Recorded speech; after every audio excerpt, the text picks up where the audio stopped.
نستعينه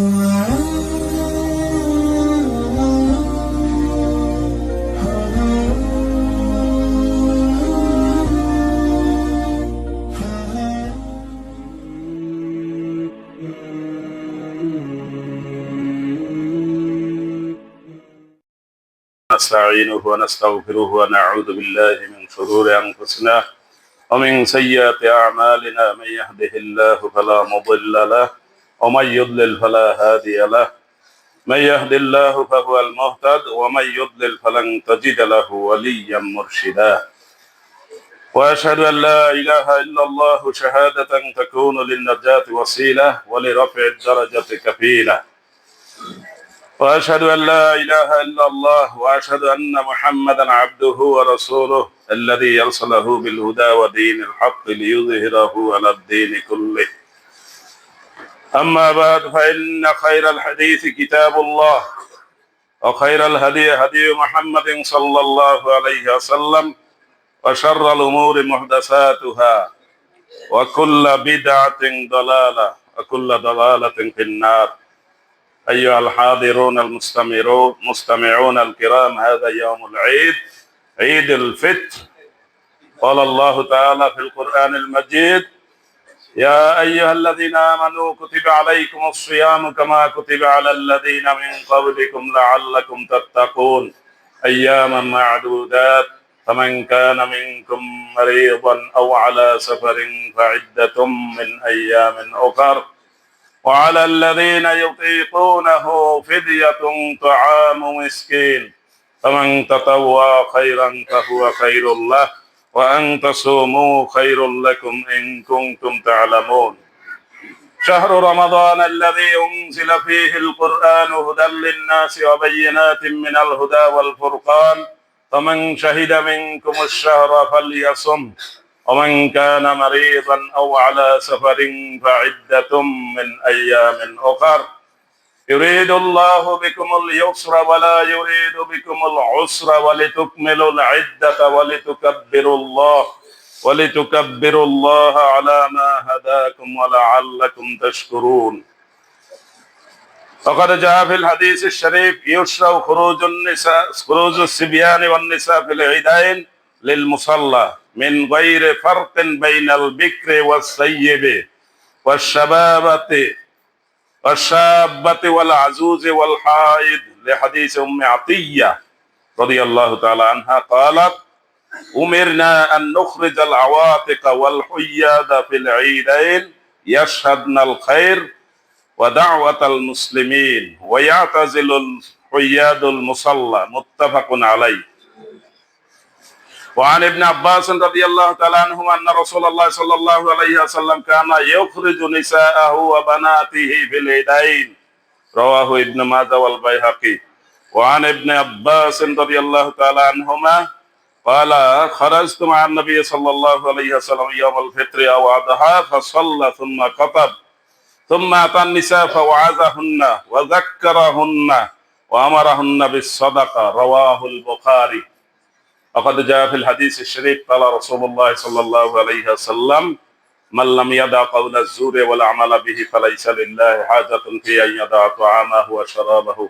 وفي حديث آخر قال: كم من صائم ليس له من صيامه إلا الظمأ وكم من قائم ليس له من قيامه إلا السهر।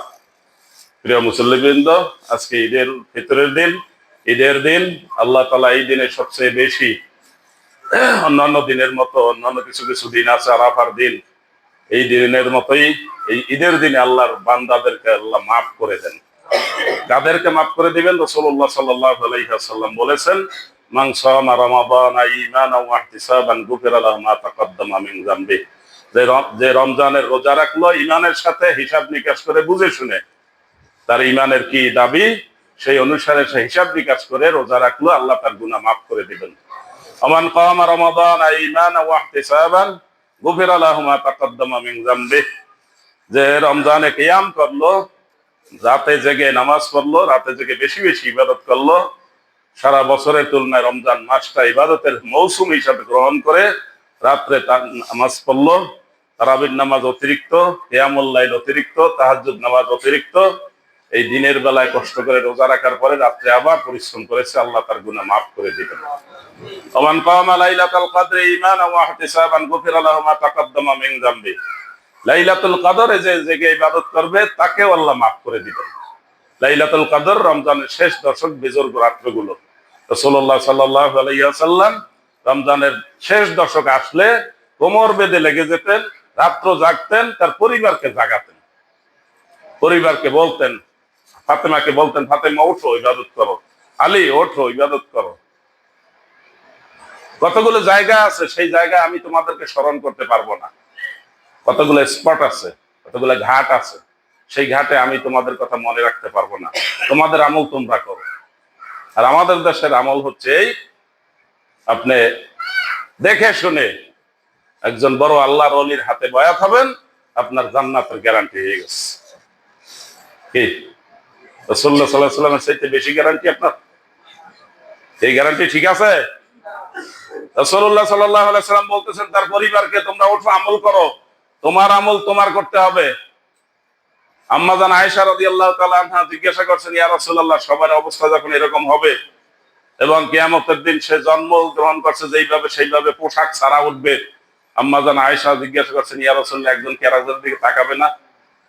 রাসূলুল্লাহ সাল্লাল্লাহু আলাইহি ওয়াসাল্লাম বলছেন, আল আমরু আশাদ্দু আন ইয়ানজুরা ইলা আহাদিন। তখন অবস্থাটা এমন হবে, ওদিন তাকানোর সময় থাকবে না, ভয়াবহ অবস্থা। বলছে, ইয়া রাসূলুল্লাহ, তখন কি আপনি আমাদের কথা মনে রাখতে পারবেন? বলছেন, এই সময়ের কথা আমি বলতে পারি না। কোরআনে আল্লাহ বলেছেন, আপনি বলুন, আপনি বলুন যে আমি জানি না আল্লাহ আমার সাথে কি ব্যবহার করবেন। আর আমাদের দেশে গ্যারান্টি, এই গ্যারান্টি, নিজের গ্যারান্টি আছে? মিথ্যা কথা দিয়ে এই সমাজ ঈমান নষ্ট হয়েছে। আব্দুল কাদের জিলানী রাদিয়াল্লাহু তাআলা রাহমাতুল্লাহ আলাইহির ঘোড়ার গাছ কাটছে যে, ঘোড়া পালছে যে, তার কবরে প্রশ্ন করে নাই ফেরেশতারা। এই কথা আছে না আমাদের দেশে? আছে। আব্দুল কাদের জিলানী রাহমাতুল্লাহ আলাইহি ওই যুগের সেরা আলেম ছিলেন। তিনি রাসূলুল্লাহ সাল্লাল্লাহু আলাইহি ওয়াসাল্লামের 500 বছর পর জন্মগ্রহণ করছেন। তাহলে তার খাদেমের কবরের সুয়াল জবাবের খবর আমাদেরকে দিল কে? ও খবর পাইলো কই? নবী ছাড়া কেউ গায়েবের কথা বলতে পারে? কবরের কথা বলতে পারে? আরশের কথা বলতে পারে? জান্নাত জাহান্নামের কথা বলতে পারে? এই মিথ্যা কথা দিয়ে সমাজ নষ্ট হয়ে গেছে। আব্দুল কাদের জিলানী 18 পারা মুখস্থ করে আসছেন, মায়ের পেটের থেকে বের হয়ে ভিক্ষুকের কল্লা ছিঁড়িয়া ফেলাইছেন, তার মায়ের দিকে কুনজর করছে। এই জন্য ইমাম আবু হানিফা রাদিয়াল্লাহু তাআলা আনহু এশার উযু দিয়ে ফজরের নামাজ পড়ছে 40 বছর, 2 রাকাত নামাজে 3 খতম কোরআন পড়ছেন। এই আজগবি কথা দিয়া অলি বড় বানানো। আব্দুল কাদের জিলানী রাহমাতুল্লাহ আলাইহি ওই যুগের সেরা আলেম।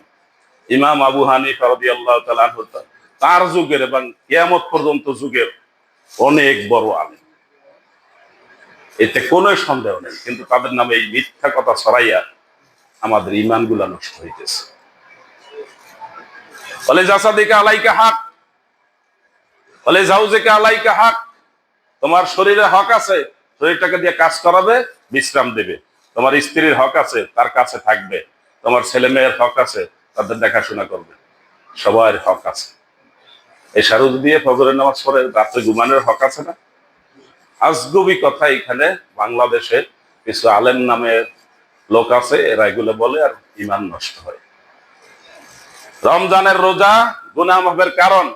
রমজানের রোজা একজন ঈমানদার লোক, সে সাধারণ ঈমানদার হলে সে দিনের বেলা কোনো খাবার গ্রহণ করবে না, রোজা নষ্ট হয় এমন কোনো কাজ করবে না। তেমনি ভাবে দিনে রাতে প্রকাশ্যে গোপনে অন্যায় কাজের সুযোগ তার সামনে আসবে, সেটা করবে না। এটা হলো রোজার আসল উদ্দেশ্য। ঈদের বেলায় বলা হয়েছে, রাসূলুল্লাহ সাল্লাল্লাহু আলাইহি ওয়াসাল্লাম আদেশ করেছেন, উম্মে আতিয়া রাদিয়াল্লাহু তাআলা আনহা বলছেন, আমাদেরকে আদেশ করা হয়েছে সকল মহিলাদেরকে, বাচ্চাদেরকে, বুড়াদেরকে এবং সকল মহিলা যে এই মুহূর্তে নামাজ পড়ে না তারেও নিয়ে আসতে বলা হয়েছে। আর আমরা যুগের পর যুগ মহিলাদেরকে ঈদের নামাজের থেকে বঞ্চিত করে রাখছি। এই দায়িত্বগুলা কাদের? এই দায়িত্বগুলা এই মহল্লায় যারা আছেন, যেই মহল্লায় যারা আছেন, এই মহল্লা যারা পরিচালনা করেন, মসজিদ যারা পরিচালনা করেন, তাদের এই দায়িত্ব। আপনারা এই দায়িত্ব ব্যর্থ হলে আপনাদেরকে জবাবদিহি করতে হবে। কোনো পার্থক্য নাই, সব মহিলাদেরকে নিয়ে আসতে বলা হয়েছে। তারা রোজা রাখছে কিনা? তাহলে ঈদের নামাজ তাদের আছে না? ঈদের নামাজ যদি পড়তে না পারে, সহিহ বুখারীতে আছে, তারা 2 রাকাত নামাজ বাসায় পড়ে নেবে। তাহলে নামাজের গুরুত্ব কম? যে পড়তে পারে না, গেছে, শেষ। জুমার নামাজ পড়তে পারেনি, শেষ, শেষ হয়ে গেছে। তাহলে ঈদের নামাজ পড়তে না পারলে 2 রাকাত নামাজ পড়বে বাসায়। এই মাসালা কি আপনারা শুনছেন? যারা না শুনছেন আজকে শুনছেন, আজকে গিয়ে বাসা দিয়ে মহিলাদেরকে বলবেন। খালি সেমাই খাওয়ার বিল করলে হবে না, সুন্নাত আমল প্রত্যেকটা জীবিত করতে হবে এবং মহিলাদের নামাজের ব্যবস্থা করতে হবে। যারা করবেন না তারা এটার জন্য দায়ী থাকবেন।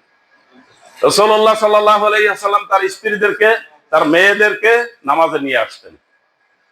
এখন আমাদের দেশে যারা বড় আল্লাহর ওলি, তারা তাদের স্ত্রীদেরকে কোনোভাবে বাসার বাইরে বাইরাইতে দিবে না। আপনার পর্দা খুব বেশি, রাসূলুল্লাহ সাল্লাল্লাহু আলাইহি ওয়াসাল্লামের পর্দা আপনার চাইতে একটু কম। নাউযুবিল্লাহ। তিনি তার স্ত্রীদেরকে, মেয়েদেরকে সব নিয়ে আসতেন ঈদের ময়দান। যারা এই মুহূর্তে নামাজ পড়ে না, সে মহিলাদেরকে নিয়ে আসছে কেন? হাদিসে বলা হয়েছে, ইয়াশহাদনা দাওয়াতাল মুসলিমিন, মুসলমানদের দোয়ায় তারা শরীক হবে। নামাজের কাতারে থাকবে না, আলাদা কাতারে থাকবে, কিন্তু দোয়ায় শরীক হবে। আমাদের দেশে এই হাদিসগুলোর ভিন্ন ব্যাখ্যা করিয়া এরপর মহিলাদের সব বাদ।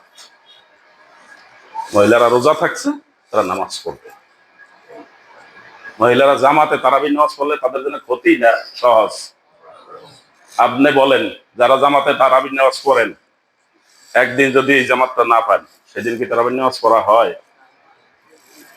কেন হয় না? কেন হয় না? একা একা আর ভালো লাগে না। কয় রাকাত তার পড়বে? 2-4 রাকাত পড়িয়া, এরপর 8 রাকাত পড়িয়া কয় আজকে আমি আহলে হাদিস। আজকে কি? যেমন রমজানে হানাফি মাযহাব, অন্য মাযহাব যারা অনুসরণ করে, তারা আহলে হাদিসের চাইতে বড় আহলে হাদিস। কারণ ফজরের নামাজের ওয়াক্ত হইলেই আযান দেয়, আর নামাজ আযান দিলেই নামাজ পড়ে। এত আগে আহলে হাদিসরা নামাজ পড়ে না, এরা ঠিক মতো টাইম পড়ে। এরা আগে রমজান আগেও যেমন করছে, এই রমজানেও সেরকম করে। আর যারা অন্য মাযহাব অনুসরণ করে, তারা রমজানে আহলে হাদিসের চাইতেও আহলে হাদিস। এই সুযোগবাদী চিন্তা খুব কঠিন। আমাদের দেশে একদল ওলামায়ে কেরাম আছেন, ইমাম আছেন মসজিদে, যদি কেউ মসজিদে জোরে আমিন বলে, তারাই বলে যায় এই মসজিদে জোরে আমিন বলবেন না, যে জোরে আমিন বলবেন এই মসজিদে আসবেন না। আমিন জোরে বলবেন, আসতে বলবে, এটা কি ইমাম সাহেবের ব্যাপার? এটা কি ইমাম সাহেবের অর্ডার করার ব্যাপার, না হাদিসের অনুসরণ করার ব্যাপার? আসতে বলার কোনো হাদিস নেই, নীরবে আমিন বলার কোনো হাদিস নেই। কারো কাছে থাকলে আমাকে দিবেন, খুঁজে বের করবেন। যারা আসতে বলে আর আসতে বলতে বলে, ওদেরকে বলবেন আসতে বলার একটা হাদিস আমাকে দেন, আমি ওই হাদিসটা দেখব, আমি ওই হাদিসটা দেখতে চাই ইনশাআল্লাহ। সুতরাং শরীয়তের সহিহ যেটা, সেইটা আমল করার ব্যাপারে বাধা দেওয়া হচ্ছে। আর মহিলাদের নামাজের ব্যাপারে উদাসীনতা কত বছর চলবে? আমাদের এই মসজিদে এখন কয়তলা খালি আছে? 3 তলা 4 তলা পুরা খালি। ঈদের সময় তো মাশাআল্লাহ সবাই গ্রামে চলে যায়, তাহলে মসজিদে তো মহিলাদের নামাজ পড়ার ব্যবস্থা হইতেই পারে। কিন্তু তারপরও আমাদের অলসতার কারণে, উদাসীনতার কারণে, হ্যাঁ, আর ভয়ের কারণে, কামিনী রায়ের কবিতাটা আমি কষ্ট করছি খুব ভালো করিয়া, করিতে পারি না কাজ, সদা ভয় সদা লাজ, সংশয় সর্বদা টলে, পাছে লোকে কিছু বলে। পাছে কেউ কিছু বলে কিনা, কি করি না করি, ভালো করে খেয়াল করতে হবে। কিন্তু এই দায়িত্ব নিতে হবে। যুগের পর যুগ মহিলাদেরকে আমরা ঈদের নামাজ পড়তেই না, তারা রোজা থাকে, ঈদের নামাজ পড়তে পারে। হাদিস শরীফে বলছে, ঈদের নামাজ যদি বাই চান্স কেউ পড়তে না পারে, সে ঘরে 2 রাকাত নামাজ পড়ে নেবে, সে সুবিধা মতো 2 রাকাত নামাজ পড়ে নেবে। ঈদ আমাদের উৎসব, ঈদ আমাদের ইবাদত। এই ইবাদত আর উৎসব, এটা থেকে তাদেরকে বঞ্চিত করছে। শিশু, মহিলা, বৃদ্ধা, যুবতী নামাজ পড়ে এখন, অথবা যে কোনো কারণে মহিলাদের কারণে নামাজ এখন পড়ে না, সবাইকে নিয়ে আসতে বলছে। আল্লাহর নবী তার স্ত্রীদেরকেও নিয়ে আসছে, মেয়েদেরকে নিয়ে আসছে, তার পর্দা নষ্ট হয়নি। কিন্তু আমাদের দেশে আল্লাহর ওলিদের পর্দা নষ্ট হয়ে যায়। সুতরাং বেশি কথা বলবো না। আমাদের রোজার উদ্দেশ্য হলো অন্যায় কাজগুলো ছেড়ে দেওয়া। অন্যায় স্বাধীনতার পর থেকে রাজনৈতিকভাবে অন্যায়গুলো রাজনৈতিক নেতারা করছেন বেশি, অধিকাংশ ইল্লা মাশাআল্লাহ দুই একজন ছাড়া, আর সবাই অন্যায় ছয়লাভ করে দিয়েছে। এখনো অন্যায়ের মধ্যে আমরা আছি। ইলেকশনের আগে বলছে এটা করব, ইলেকশনের পরে বলছে এটা করা যাবে না। ধোঁকাবাজ, প্রতারক। আপনি ওয়াদা দিয়ে ইলেকশনে আসছেন, আপনি ওয়াদা ভঙ্গ করছেন, আপনার ওই পদ নাই, আইনগতভাবে আপনার ভিত্তি নেই, কারণ আপনি শপথ করে আসছেন, শপথ করছেন আমি এটা করব। এটা করবেন কি জন্য? জনস্বার্থে। আর করেন না কি জন্য? নিজেদের স্বার্থে।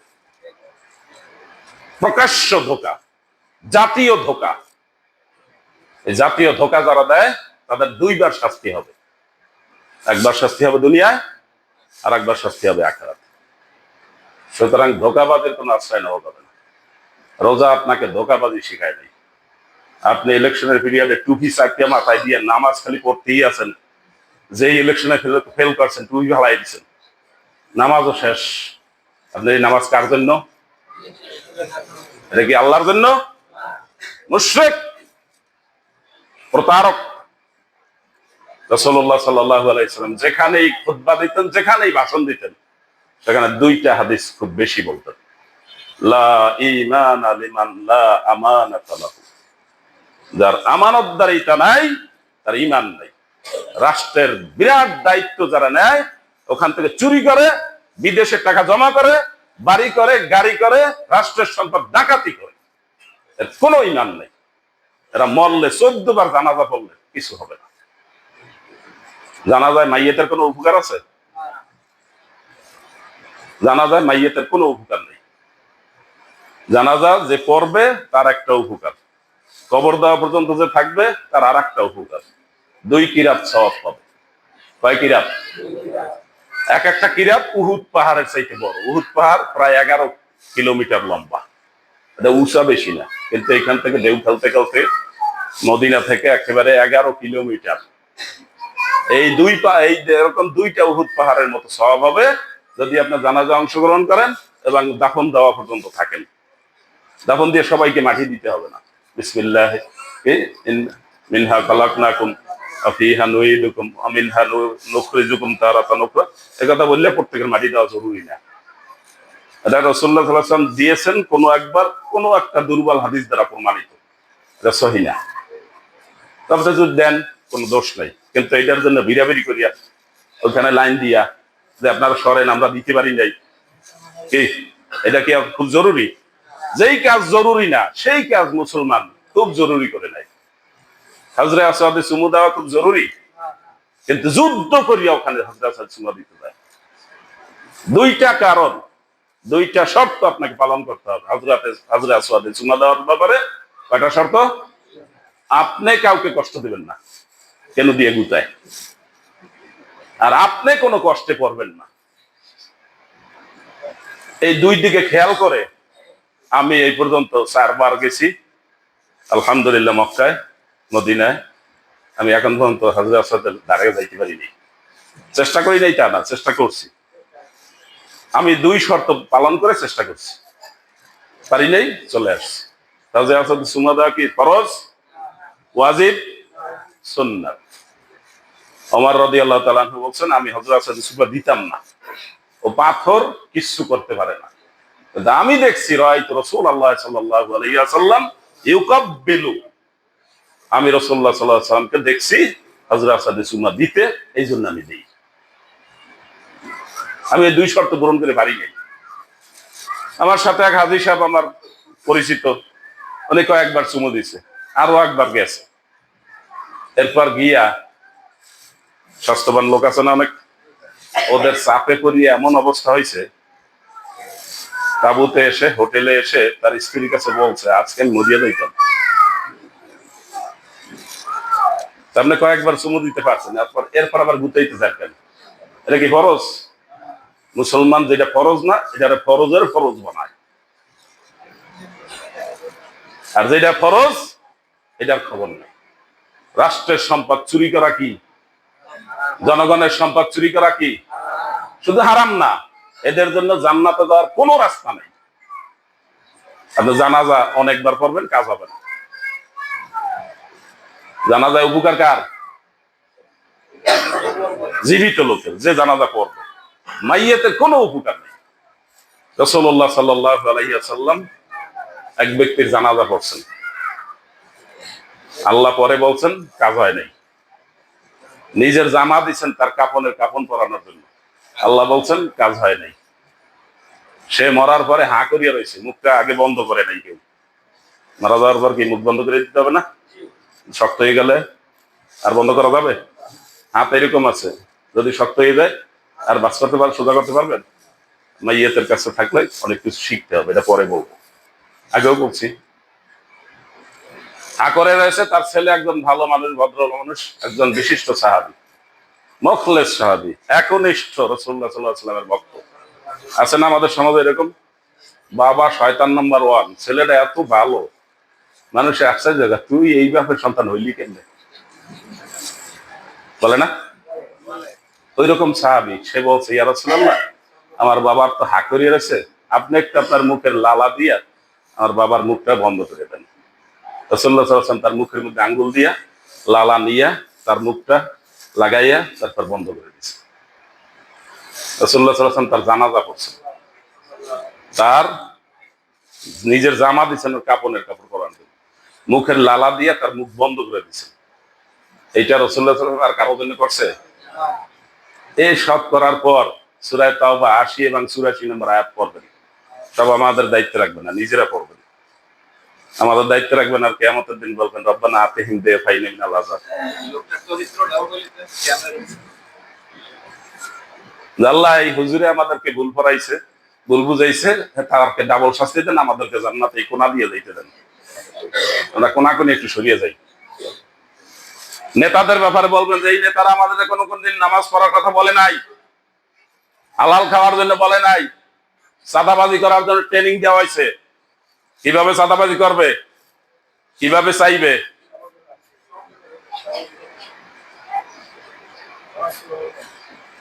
সুতরাং ওই নেতারে ডাবল শাস্তি দেন, আমাদেরকে ছেড়ে দেন। আল্লাহ কি বলবেন? আল্লাহ কি বলবেন? প্রত্যেকে ডাবল হয়। তুমি কেন অন্যায় করেছো আর কেন ওর পিছে হাঁটছো, এটার জন্য ডাবল। আর নেতা তো ডাবল স্বাভাবিক, নিজেও অন্যায় করছে, আরো কিছু লোকজন লইয়া অন্যায় করছে, নাকি? তাহলে নেতাদের জান্নাতে যাওয়ার সম্ভাবনা আছে? তিল মাত্র সম্ভাবনা নেই। আল ওরাফা ফিন্নার, রাজনৈতিক নেতা এগুলো জাহান্নামী। অতএব সাবধান, নেতা হইতে যাইয়েন না। নেতা লোকেরা যদি বানায় এটা ভালো, আপনি চাইয়া হইতে যাইয়েন না। যে লোকের কথা বলছি সে লোক ছিল রাসূলুল্লাহ সাল্লাল্লাহু আলাইহি ওয়াসাল্লামের সাথে থাকতো, এরকম বড় জামা গায়ে দিত, তার পাশে থেকে তার পিছনে থেকে নামাজ পড়তো। যখন রাসূলুল্লাহ সাল্লাল্লাহু আলাইহি ওয়াসাল্লাম কোনো জায়গায় বক্তৃতা দিতেন, স্টেজে থাকতেন, তখন কানে কানে যাই আবার একটু কথা বলতো। তখন ওই দিকে যারা আছে তারা দেখতো যে এই লোকটা রাসূলুল্লাহ সাল্লাল্লাহু আলাইহি ওয়াসাল্লাম খুব কাছের লোক, এইভাবে স্টেজে যে কানে কানে কথা কয়, লোকটা তো, আরে আমরা তো মনে হয় ওনার সম্পর্কে খারাপ ধারণা করছি, উনি শয়তান শয়তান বাপ মনে করছিলাম, সরি ভুল হয়ে গেছে। কিন্তু এই লোক হলো মুনাফিক নাম্বার 1। তাহলে এই মুনাফিকের নামাজ জানাজা রাসূলুল্লাহ সাল্লাল্লাহু আলাইহি ওয়াসাল্লাম পড়ছে, লাভ হইছে? তো জানাজা পড়লে কি মাইয়িতের উপকার আছে? এই যেগুলো বেনামাজি মারা যায় 14 বার জানাজা লাভটা কি? কোন বেনামাজি মারা গেলে আপনি নামাজি, তার জানাজা যাবেন না। কার জানাজায় যান? ও ফরজ নামাজ পড়ে না জীবিত থাকতে, আপনি যাই ওরে জানাজা দিয়ে এরপর আল্লাহর রাসূলের দায়িত্ব দিয়ে দিতেছেন। বিসমিল্লাহি ওয়া আলা মিল্লাতি রাসূলিল্লাহ, রাসূলুল্লাহ সাল্লাল্লাহু আলাইহি ওয়াসাল্লাম আপনার দায়িত্ব দিলাম, আপনি এর নিয়ে বেহেশতে পৌঁছে দিন।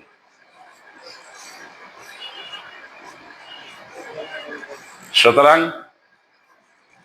ঈমান আমল, একসময় আমরা কিচ্ছু ছিলাম না, কোনো অস্তিত্ব ছিল না, একসময় আমাদেরকে কেউ দুনিয়াতে স্মরণ করবে না।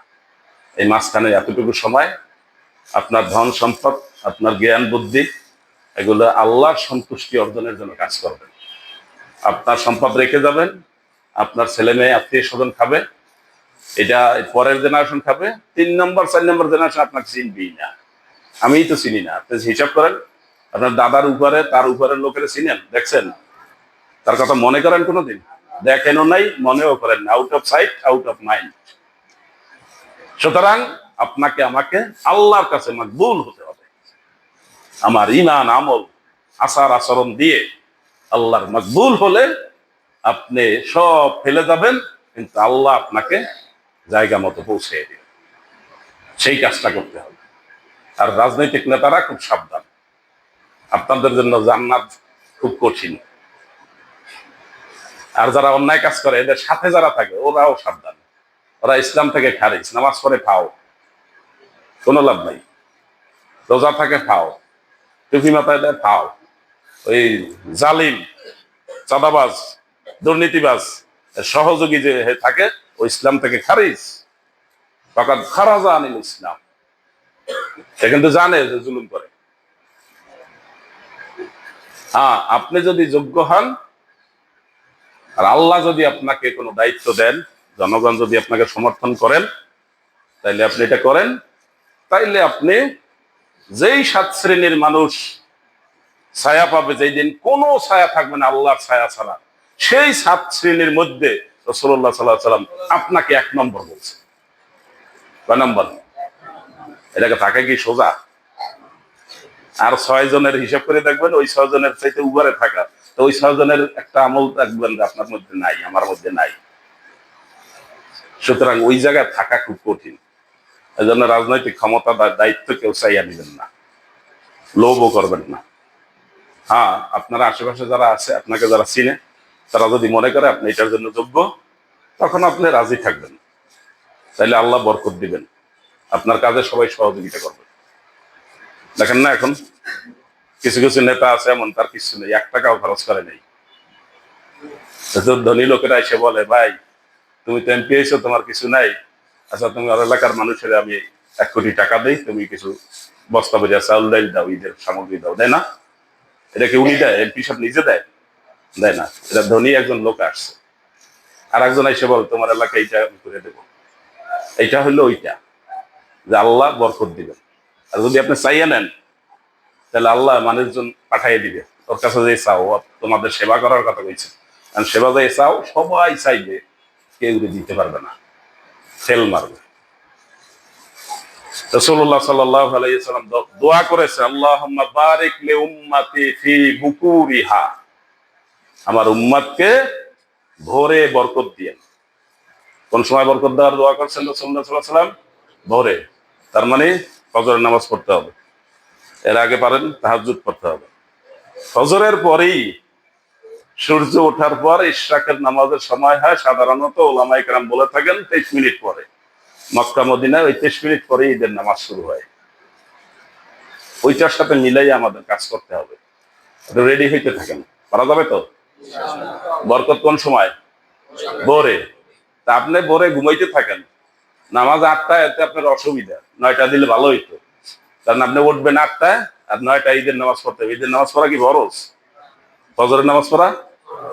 আপনি ওইটার কোনো গুরুত্ব দিলেন না, এইটার গুরুত্ব দিলেন। আবার সেই একই কথা, হজরে আসাদে চুমা দাও, এত সব যে গুতাইয়া একবার যাইতে হইব। ফজরের নামাজের গুরুত্ব দেয় না। ঈদের দিনে সবচাইতে গুরুত্বপূর্ণ নামাজ কোনটা? ফজরের নামাজ। মহল্লার মসজিদে এসে পড়বেন।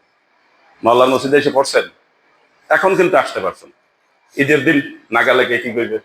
বউ ঠেলিয়ে পাড়া ঈদে পাড়া, ঈদের নামাজও পড়বি না, তোর কারণে আমি তো সংসারও তো করতে পারবো না। তুই যদি বেঈমান হয়ে যাও, তারপর তো তালাক হয়ে দিবি। মাসালা শিখছে। সম্মানিত হাজিরিন, ঈদের দিন যারা রোজা রেখেছে, যারা ঈদের রমজানের পবিত্রতা রক্ষা করেছে, তাদের জন্য খুশির দিন। আর যারা রমজানের রোজা রাখে নাই, রমজানের পবিত্রতা রক্ষা করে নাই, তাদের জন্য লানতের দিন। একই সাথে ঈদের দিনটা কয়দিন? কয়দিন? এরকম কি হইতে পারে? হইতে পারে না। দেখেন না, যেদিন রেজাল্ট দেয়, কিছু কিছু লোকে কি করে? খুশি, আনন্দ, নাচে, মিষ্টি খাওয়ায়, আছে না?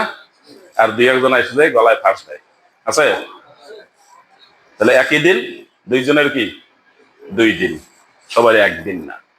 ঈদের দিন পুরস্কারের দিন, আল্লাহর পক্ষ থেকে মাফ পাওয়ার দিন, ঘরে ফিরে যাওয়া নবজাতক শিশুর মতো যারা রমজানের পবিত্রতা রক্ষা করেছেন। আর যারা রোজা রাখেন নাই, আল্লাহর হুকুম আহকাম কোনো পরোয়া করেন নাই, তাদের জন্য লানতের দিন, অভিশাপের দিন, ওদের উপরে আল্লাহর অভিশাপ। আল্লাহ তাআলা আমাদেরকে বুঝার তৌফিক দান করুন। হাযা মা ইনদি ওয়া ইলমু ইনদাল্লাহ সুবহানাকা লা ইলমা লানা ইল্লা মা 'আল্লামতানা ইন্নাকা আনতাল আলিমুল হাকীম। আলহামদুলিল্লাহ আলহামদুলিল্লাহ হামদান কাসীরা সাব্বিহুহু বুকরাতা ওয়া আসিলা আশহাদু আল লা ইলাহা ইল্লাল্লাহ ওয়া আশহাদু আন্না মুহাম্মাদান আবদুহু ওয়া রাসূলুহু মুকাতাবানা নাহনু নাযালনা আলাইকাল কুরআনা তানজিলা ইন্নাল্লাহা ওয়া মালাইকাতাহু ইউসাল্লুনা আলান নবী ইয়া আইয়ুহাল্লাযীনা আমানু সাল্লু আলাইহি ওয়া সাল্লিমু তাসলিমা আল্লাহুম্মা সাল্লি আলা মুহাম্মাদ ওয়া আলা আলি মুহাম্মাদ كما صليت على إبراهيم وعلى آل إبراهيم إنك حميد مجيد اللهم بارك على محمد وعلى آل محمد كما باركت على إبراهيم وعلى آل إبراهيم إنك حميد مجيد خصوصا منهم على الخلفاء الراشدين المهديين رضوان الله تعالى عليهم أجمعين وعلى الأزواج المطهرة الذين النبوة وعلى بدات الرسول سيدة نساء الجنة فاطمة رضي الله تعالى عنهن وعلى ولديه الشهيدين سيدي شبان الجنة الحسن والحسين رضي الله تعالى عنهما وعلى عميه صلى الله عليه وسلم المشرفين بالإسلام إلى يوم الدين رضوان الله تعالى عليهم أجمعين প্রিয় মুসল্লিবৃন্দ, আজকে ঈদের দিন, রমজান মাসের রোজা ঠিকমতো পালন করার পর আমরা আজকে ঈদের নামাজ পড়তেছি। ঈদের দিন আমাদের একটা উৎসবের দিন, একটা সওয়াবের দিন, আনন্দের দিন, আবার উৎসবের দিন। রমজানের রোজা রাখার মাধ্যমেই আমাদের রোজা শেষ হয়ে যায়নি। রাসূলুল্লাহ সাল্লাল্লাহু আলাইহি ওয়াসাল্লাম বলেছেন, আবু আইয়ুব আনসারী রাদিয়াল্লাহু তাআলা আনহু, যিনি মদিনায় রাসূলুল্লাহ সাল্লাল্লাহু আলাইহি ওয়াসাল্লামকে মেহমান করেছেন, যার বাড়িতে রাসূলুল্লাহ সাল্লাল্লাহু আলাইহি ওয়াসাল্লাম অনেক দিন মদিনায় ছিলেন, সেই আবু আইয়ুব আনসারী রাদিয়াল্লাহু তাআলা আনহু বলেন, রাসূলুল্লাহ সাল্লাল্লাহু আলাইহি ওয়াসাল্লাম বলেছেন, যে ব্যক্তি রমজানের রোজা রাখার পরে শাওয়াল মাসে 6টা রোজা রাখবে, সে সারা বছর রোজা রাখার সওয়াব পাবে। এই সারা বছর রোজা রাখার সওয়াবের জন্য মাত্র 6টা রোজা রাখতে হবে। 6টা রোজা যারা রাখছেন, ইতিমধ্যে অভ্যাস করেছেন, প্রতি বছর রাখেন, আলহামদুলিল্লাহ। আর যারা রাখেন নাই, তারা এই বছরই আর বাকি না রেখে এই বছরই নিয়ত করে ফেলেন, আপনি রাখবেন, আপনার ঘরে যারা আছে তাদেরকেও রাখার জন্য বলবেন। মনে থাকবে না? আপনি বছর বছর খালি এই ওয়াজ শুনতে থাকবেন, কোনোদিন পালন করবেন না, তাহলে আটকা পড়বেন জায়গা মতো। 6টা রোজা রাখার ব্যাপারে অনেকে প্রশ্ন করবে, 6টা রোজা কিভাবে রাখবেন? আপনি যেইভাবে রাখতে পারেন, একসাথে 6টা রাখেন কালকে থেকে, কোনো অসুবিধা নেই। আপনি সোমবার বৃহস্পতিবার সপ্তাহে 2টা রাখেন, 3 সপ্তাহে 6টা হয়ে যাবে, কোনো অসুবিধা নেই। আপনি আইয়ামে বীজের রোজা রাখেন, 13, 14, 15 তারিখে এনা 3টা, আর 3টা অন্যভাবে রাখেন, কোনো অসুবিধা নেই। আবার জিজ্ঞাসা করবেন মহিলারা কি করবে, রমজান মাসের কাজা রোজা আছে, ওইটা আগে না এইটা আগে, প্রশ্ন করার কোনো দরকার নেই। শাওয়াল মাসের রোজা মেয়াদ কয়দিন? 1 মাস, তাহলে এইটা 1 মাসের মধ্যে। আর কাজা রোজা পরে থাকা যাবে কিনা? 1 মাসেও থাকা যাবে, আগেও থাকা যাবে, পরেও থাকা যাবে। সুতরাং পেশাফেজির দরকার নাকি, সহজ করেন। শাওয়াল মাসের মেয়াদ 1 মাস, আর কাজা রোজার সময় নির্ধারিত আছে নাই। হ্যাঁ, এটা আগে থাকা ভালো। কেউ যদি না পারে, তাকে বলছেনি যে তোমার আগেই রাখতে হবে। কাজা না রাখে শাওয়ালের রোজা রাখতে পারবা না, কারণ এটা ফরজ। এরকম বলে কিনা দুই একজনে? এই বলে, না জানিয়ে কথা বলে। আম্মা জান আয়েশা রাদিয়াল্লাহু তাআলা আনহা এই রোজা রাখতে রাখতে রমজানের পর কি শাওয়াল, যুলকাদা, যুলহিজ্জা, মুহররম, সফর, রবিউল আউয়াল, রবিউল আখির, জুমাদাল উল্লাহ, জুমাদাল আখিরা, রজব, শাবানে গিয়া যখন রাসূলুল্লাহ সাল্লাল্লাহু আলাইহি ওয়াসাল্লাম লাগাতার রোজা রাখতেন, আম্মা জান আয়েশা বলেন, তখন আমরা এই তার রাসূলুল্লাহর সাথে এই কাজা রোজাগুলো থাকতাম। এইদিকে থাকতে থাকতে এই থাকি না, এই করতে করতে কি হয়ে গেছে? বিলম্ব হয়ে গেছে। কতদিন বিলম্ব হয়েছে? 11 মাস বিলম্ব হয়েছে। রাসূলুল্লাহ সাল্লাল্লাহু আলাইহি ওয়াসাল্লাম তাকে জিজ্ঞাসা করছেন, এই তুমি এটা আগে রাখো নাই কেন? জিজ্ঞাসা করছেন। জিজ্ঞাসা করলে এটা আমরা হাদিসে পাইতেন কিনা? তাদের কোনো কথা ছুটে গেছে নাকি? না, সব আসছে হাদিসে। 159টা হাদিসের কিতাব আছে। ইমাম বুখারী না ধরলেও মুসলিম আছে, মুসলিম না ধরলে তিরমিজি আছে। সর্বশেষ ইমাম আহমদ ইবনে হাম্বল প্রায় 50,000 হাদিস সংকলন করছেন তার কিতাবে, 13টা খণ্ডে বাজারে আছে। রাসূলুল্লাহ সাল্লাল্লাহু আলাইহি ওয়াসাল্লাম তার সাহাবায়ে কেরামের কোন আমল ছুটে যায়, সব লেখা আছে, নির্ভরযোগ্য সূত্রে লেখা আছে। সুতরাং তিনি এই রোজা দেরি করায় তাকে কোনো থ্রেট দেওয়া হয়নি, কোনো ধমক দেওয়া হয়নি। সুতরাং এই কাজগুলো আপনারা করবেন। শাওয়ালের রোজা রাখবেন। কি রোজা রাখবেন? শাওয়ালের রোজা, 6টা রোজা রাখবেন, সারা বছর রোজা পাবেন। সপ্তাহে 2টা রোজা আছে, কিবার কিবার? সোমবার, বৃহস্পতিবার। মাসে 3টা করে রোজা আছে, চাঁদের মাসে 13, 14, 15। মুহররম মাসে 9, 10 তারিখ রোজা। হজের মাসে 1 থেকে 10 দিন রোজা। শাবান মাসে লাগাতার রোজা 15 দিন, প্রায় 1 মাস। এই রোজাগুলো মুসলমানের আমল। মক্কার ইমাম সাহেব ঈদের খুতবায় এই রোজাগুলো সব হিসাব দিছে। তখন আমি মনে মনে হাসতেছি আপনাদের কথা, আপনাদের কারো কারো কথা মনে করিয়া। আমি যখন রোজার কথা কই তখন কেউ কেউ কয় হুজুরে খালি রোজার কথা কয়, আর কিছু কথা কই না। তাই এখন তো ইমাম সাহেবের, মক্কার ইমাম সাহেবরাও হাসবেন যে উনি রমজানের পরে আবার সব রোজার হিসাব দিছে সবগুলো। আমি তখন হিসাব করছি, গুনে গুনে হিসাব করতেছি কয়টার কথা বলতেছে। এই সবগুলো রোজা রাসূলুল্লাহ সাল্লাল্লাহু আলাইহি ওয়াসাল্লাম রাখছেন কিনা? তা আপনি জীবনে একবারও রাখবেন না। আমি এতেকাফের কথা বলি, কিছু আলেম ওলামা আমাকে বলে হুজুর তাহলে সব মানুষ কি মসজিদে এসে এতেকাফ করবে? সব করবে কিনা এটা তো পরে কথা, আপনি 10 দিনের করছেন কিনা? না করিনি। তা আগেই প্রশ্ন করে একেবারে থাপ্পড় দিয়ে দাঁত ফালাই দেওয়া। সব মানুষ মসজিদে আসলে মসজিদে জায়গা হবে না, এইটা লইয়া টেনশন হয়েছে। আর নিজে একবারও 10 দিনের ইতিকাফ করে নাই। রাসূলুল্লাহ সাল্লাল্লাহু আলাইহি ওয়াসাল্লাম মদিনায় রয়েছেন কয় বছর? 10 বছরের 9 বছর 10 দিনের করে ইতিকাফ করছেন। 9ম বছর করতে পারেন নাই, 10ম বছর কি করছেন? 20 দিন করছেন। তাহলে ইতিকাফ করা যে আমল সুন্নাত, সেই আমলটার 100, এই 100-র মধ্যে রাসূলুল্লাহ সাল্লাল্লাহু আলাইহি ওয়াসাল্লাম কি 99% করছেন না 100-তে 100 করছেন? তা আপনি কি করছেন? আপনি খালি প্রশ্ন তোলেন। মানে জীবনে একবারও 10 দিনের ইতিকাফ করেন নাই, খালি প্রশ্ন তোলেন। প্রশ্ন তোলা বাদ। কোরআন মাজিদে নিষেধ করা হয়েছে, হাদিস শরীফে আছে লা তাসআলু কামা সুইলা লা তাসআলু রাসূলাকুম কামা সুইলা মূসা মিন ক্বাবলু। এই যে তোমরা রাসূলকে খালি ঘন ঘন প্রশ্ন করিও না, যেভাবে মূসা আলাইহিস সালামকে প্রশ্ন করা হয়েছে। মূসা আলাইহিস সালামকে বেশি প্রশ্ন করে তার জাতি বিপদে পড়ছে, উপকার হয় নাই। সুতরাং আমলের জন্য জানতে হবে, কিন্তু আটকানোর জন্য প্রশ্ন করলে অবস্থা খারাপ। সুতরাং এই আমলগুলো আমাদের করতে হবে, সবাই চেষ্টা করবেন, আপনি করবেন, আপনার পরিবারের সদস্যদেরকে বলবেন, আপনি না করতে পারলেও তারা করবে। এখান থেকে আমাদের একজন শিক্ষক এখান থেকে এই কথাটা শুনে গিয়ে তার বাসায় বলছে, এখন রেগুলার সেই ভদ্র মহিলা এই যে রোজা কোথায় কোথায় আছে সেগুলো থাকে এবং তার স্বামীকেও সাথে সাথে রাখে। আলহামদুলিল্লাহ। রাসূলুল্লাহ সাল্লাল্লাহু আলাইহি ওয়াসাল্লাম এই হাদিসটাও বলছেন যে তুমি যে আমার থেকে শুনছো এটা তুমি একজনের কাছে পৌঁছাইয়ে দিও। তুমি হয়তো আমল ভালো করবে না, ওই লোকটা আমল ভালো করবে। তাহলে পৌঁছাইয়ে দিলে আপনি কি সওয়াব পাবেন না? অবশ্যই পাবেন। আর আপনার চাইতে ওই লোকটা বেশি ভালো করবে। কেন করবে জানেন?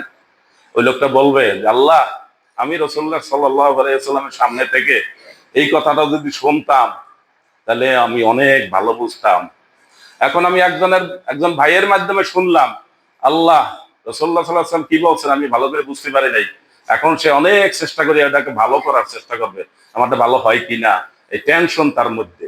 আরে আমি যদি নিজে শুনতাম ভালো হইতো, আরে আমি এইভাবে করি ভালো হয়েছে না মন্দ হয়েছে, ভুল হয়েছে কিনা, এই টেনশনে সে বেশি করে ভালো করে। এবং এই কথাটা রাসূলুল্লাহ সাল্লাল্লাহু আলাইহি ওয়াসাল্লাম নিজে বলেছেন, রুব্বা মুবাল্লাগিন আওয়া মিন সামিইহি, যে শুনছে তার চাইতে ওই লোকটা যে পরে শুনছে সে বেশি আমল করবে। আপনার ঘরে এই ওয়াজগুলো পৌঁছে দিবেন। আর মহিলাদেরকে তো ওয়াজ করার সময় পাই না, সুযোগও পাই না। মাদ্রাসা মসজিদের ব্যবস্থা আছে, তারাবিতে সুযোগ ছিল, কিন্তু ওখানে তো যা আছে তাই। আল্লাহ হেদায়েত দান করুন।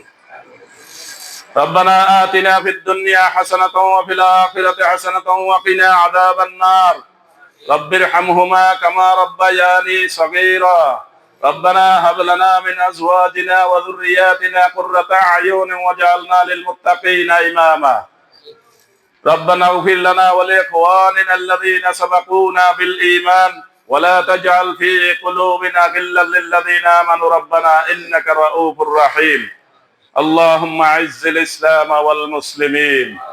আল্লাহ মুসলমানদেরকে সম্মানিত করেন, সারা দুনিয়ার ইসলামকে সম্মানিত করেন। আল্লাহ সারা দুনিয়াতে মুসলমান যেখানে যেখানে বিপদ আছে তাদের বিপদ আল্লাহ আপনি নাজাত দান করেন। তাদের সাহায্যে যাদের এগিয়ে আসার কথা তাদেরকে এগিয়ে আসার মন মগজ তৈরি করে দেন। আল্লাহ তাদের সাহায্য সহযোগিতার জন্য এগিয়ে আসার জন্য সকলকে মন দান করুন। আল্লাহ দুনিয়ার যেখানে মুসলমানরা কষ্ট পায় আল্লাহ সেই কষ্টে আমরাও ব্যথিত। আল্লাহ আমাদের যতটুকু দায়িত্ব আছে সেই দায়িত্ব আমাদেরকে পালন করার তৌফিক দান করেন। আল্লাহ আমাদের পাড়াপড়শি সকলের সাথে মিলেমিশে থাকার তৌফিক দান করেন। আত্মীয় স্বজনের সাথে মনোমালিন্য থাকলে ঈদকে কেন্দ্র করে এগুলো মুছে ফেলার তৌফিক আমাদেরকে দান করেন। যে আগে সালাম দিয়ে এগুলো মুছে ফেলবে আল্লাহ তাকে গুনাহ মাফ করে দিবেন।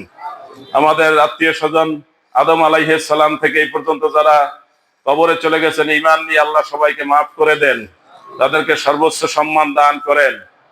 আল্লাহ আমাদের আত্মীয় স্বজন যারা ঈমান নিয়ে কবরে চলে গেছেন আল্লাহ তাদের গুনাহগুলো মাফ করে দেন।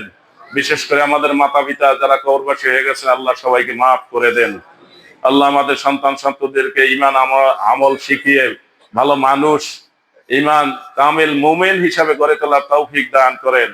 বিশেষ করে ছাত্রছাত্রী যারা আছে এই ছাত্র জীবনেই ঈমান ইসলাম শেখার, সূরা কেরাত দোয়া কালাম শেখার সময় এখন, বয়স হলে আর পারা যাবে না, এখনই সব শিখতে হবে।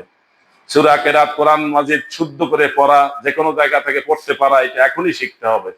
হিসনুল মুসলিম নামে একটা অ্যাপস আছে, একটা দোয়ার বই আছে, আপনি বইটা ঘরে রাখতে পারেন, সবাই পড়তে পারে, আপনার মোবাইলে রাখতে পারেন, সেই দোয়াগুলো শিখতে পারেন, সূরা কেরাত শিখতে পারেন।